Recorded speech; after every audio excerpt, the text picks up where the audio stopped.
उधर अफगानिस्तान में तालिबान के कब्जे के बाद यहां के समीकरण में रोजाना नया मोड़ देखने को मिल रहा है। अब तालिबान ने अमेरिका को 31 अगस्त तक अपनी फोर्स को हटाने का अल्टीमेटम दिया है। तालिबान ने साफ कर दिया है कि अगर ऐसा नहीं होता है तो इसका अंजाम बहुत बुरा होगा। अब की बार तालिबान ज्यादा मजबूत है, ज्यादा बड़बोला है, ज्यादा शक्तिशाली है, क्योंकि तालिबान ने अब की बार अमेरिका को सीधी वार्निंग दे दी है और कहा है कि अगर अमेरिकी फोर्स वापस नहीं गई तो अंजाम काफी बुरे होंगे। 31 अगस्त तक अमेरिकी फोर्स को वापस जाना होगा। तालिबान ने कहा है कि यूएस यूके आर्मी को और वक्त नहीं दे सकते। बाइडेन ने देरी की तो यह ठीक नहीं होगा।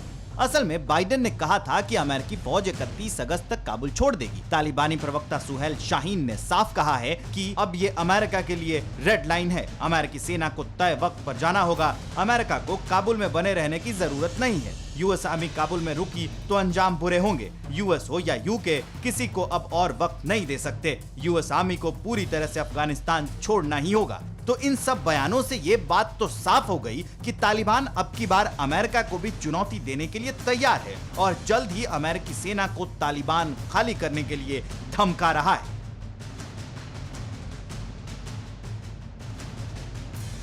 तालिबान अमेरिका को धमकी दे रहा है। इस बीच अमेरिका ने अफगानिस्तान से अपने लोगों को निकालने की कवायद तेज कर दी है। बाइडेन खुद पूरे मामले की निगरानी कर रहे हैं।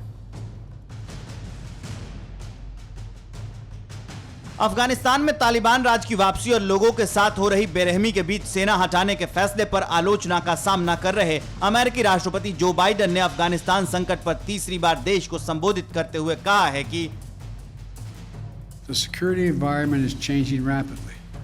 There are civilians crowded at the airport, although we've cleared thousands of them.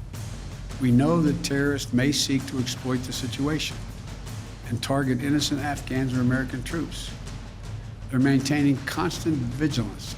We're maintaining the constant vigilance to monitor and disrupt threats from any source, including the likely source being ISIS-K, the Afghan affiliate referred to as ISIS-K.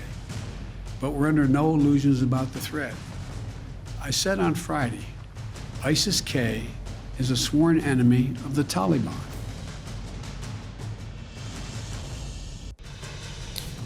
Afghanistan में फंसे लोगों को निकालने के लिए America ने commercial विमानों की मदद लेने का ऐलान किया है। रक्षा मंत्री ने इसके लिए 18 विमानों की मांग की है। अफगानिस्तान से लोगों को निकालने के लिए रेस्क्यू ऑपरेशन तेज करेगा अमेरिका। बाइडेन प्रशासन ने इसके लिए कमर्शियल विमानों की मदद लेने का ऐलान किया है। अमेरिकी रक्षा लॉयड ऑस्टिन ने अमेरिकी अलायंस से रेस्क्यू किए गए लोगों को दूसरे देशों में पहुंचाने के लिए 18 विमानों की मांग की है। काबुल से निकाले गए लोगों को अन्य जगह पहुंचाने के लिए कमर्शियल विमानों की मदद ली जाएगी।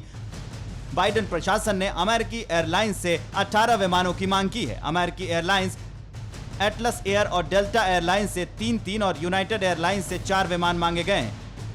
काबुल एयरपोर्ट से आर्मी के विमान ही लोगों को बाहर निकालेंगे।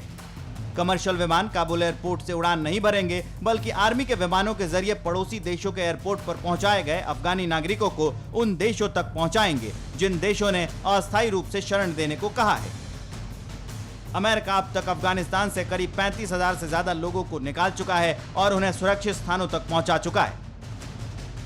फिक्र आपकी, सोमवार से शुक्रवार रात 9 बजे सिर्फ TV9 भारतवर्ष पर।